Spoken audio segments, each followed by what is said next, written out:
10.7 miles this morning, 8 minutes 13 seconds per mile pace. Feeling really good in the Pegasus Turbo, but what's in these shoes?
One of the main features that intrigued me about the Pegasus Turbo was the fact that it had ZoomX foam in it. That's what it says right on the side.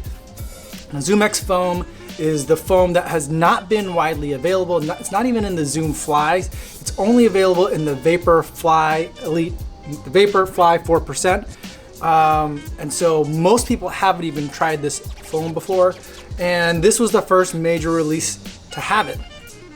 But lately, I've been hearing from lots of people, and people have been starting to comment, that the Pegasus Turbo is not just ZoomX foam, it's actually ZoomX foam plus React foam, or so it goes. Now, I did a little bit of digging into this, and I saw that Runner's World reported that it was mostly ZoomX foam with a thin layer of React foam on the bottom. I also saw We Believe in the Run. He reported similarly. And some people in the comments have been going to even say it's a 50-50 split.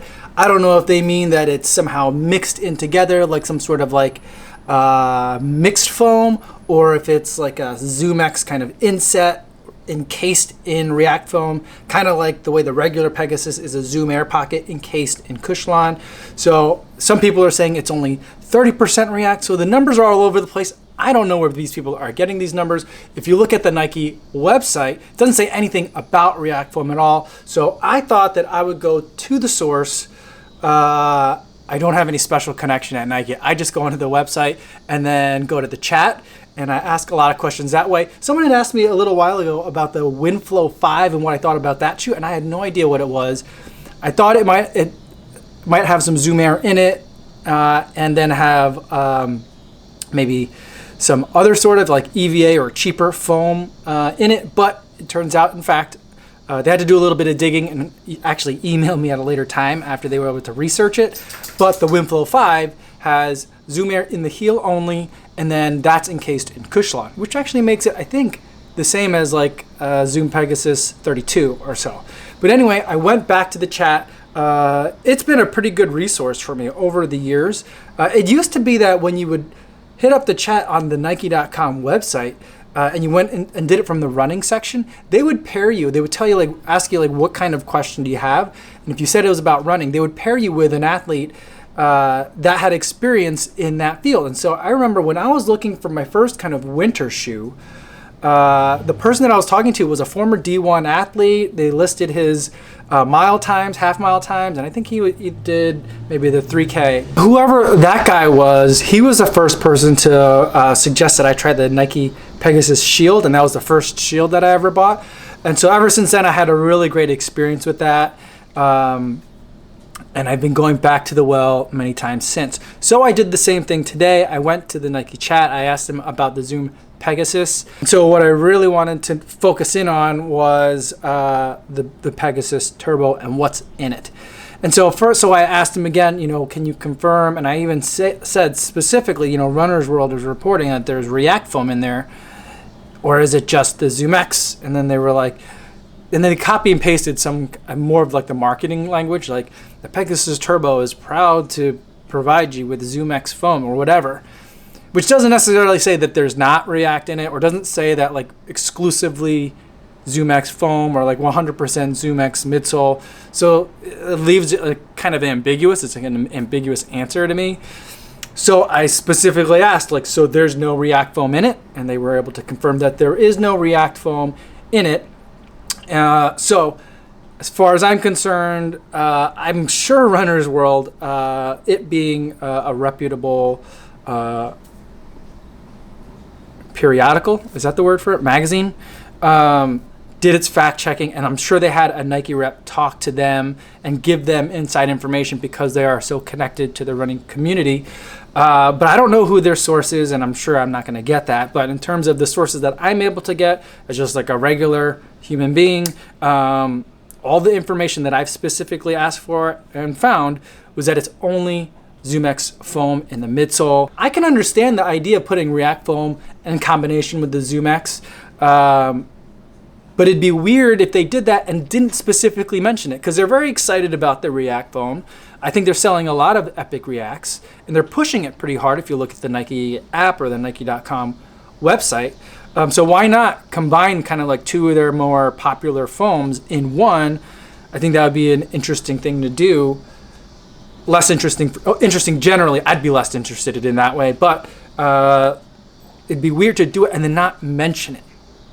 So I find it unlikely that there's React in it based on kind of the lack of the mention in marketing materials. And if you look at the website too, when they're explaining what's in, they did like, exploded shoe kind of thing. And it only shows that it's the upper Zoom X midsole and then very thin rubber protection for grip and to protect the Zoom X foam. If you guys have heard anything different, let me know in the comments. I'd love to learn a little bit more about it in either event. One other thing that I found while I was on the Nike website, they had like a Shop Zoom section that kind of tried to explain all the Zoom, which ones are for trainers, training days, that's the Pegasus 35 and the Pegasus Turbo, which are for race days, which were the Zoom Fly and the Zoom Vaporfly 4%. Right? Now the Zoom Fly I haven't really been all that interested in for a variety of reasons when it first came out, and then more recently because the Zoom Fly isn't Zoom X. It's actually Lunarlon, which I don't think there's anything wrong with Lunarlon. I think the Lunarlon is really interesting of a shoe, but they only put Lunarlon in some of their like when they were trying to get into the more natural like zero drop type shoes. I don't think Nike ever really released any zero drop. I think 4 millimeters was the lowest they ever did. But when they were trying to get in the Nike Free line, all those were really low drop and also intended for shorter distance shoes. So they really weren't all that interesting to me. But when I looked at, sorry, the dog just vomited. I heard it. And so I lost my train of thought. You all right? Over the course of the last year, people have been asking me to compare things to the Zoom Fly. When I got the Epic Reacts, the Pegasus 35 and the Pegasus Turbo, what do I think? How do I think they fit in there? Even with across brands too, like comparing it to Ultra Boost or Everrun, things like that. But I just haven't had experience in it. And I was thinking that this year, if they released a Zoom Fly 2, I would probably pick that up. And or if there is going to be more stock released of the Zoom Vaporfly 4%, I'd probably pick up a pair of those too, just to give that a shot. But when I was looking at the Zoom Fly now, it listed the midsole for the Zoom Fly as having React foam in it. So it'd be React foam plus not the carbon fiber plate that's in the Zoom Vaporfly, but it's a carbon infused nylon plate.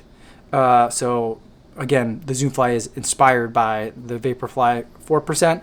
And so everything is kind of like notched down a gear. But anyway, React foam with the carbon infused nylon plate. Now that's an interesting shoe. And so I would definitely pick up the Zoom Fly 2s if they have that.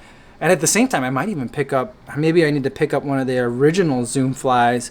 I do like the SP versions with like the translucent uppers. So maybe I'll pick up one of those now before it gets too late. Although I think they'll probably still have a lot of stock of that for a while. So a couple of things coming down the pike. I think it's hard to like get too excited. Well, it's not hard, but I'm trying not to get too excited and look too far down the line when this shoe hasn't even been officially released yet. But that's just some things that I've been looking at, things that I've been kind of tracking.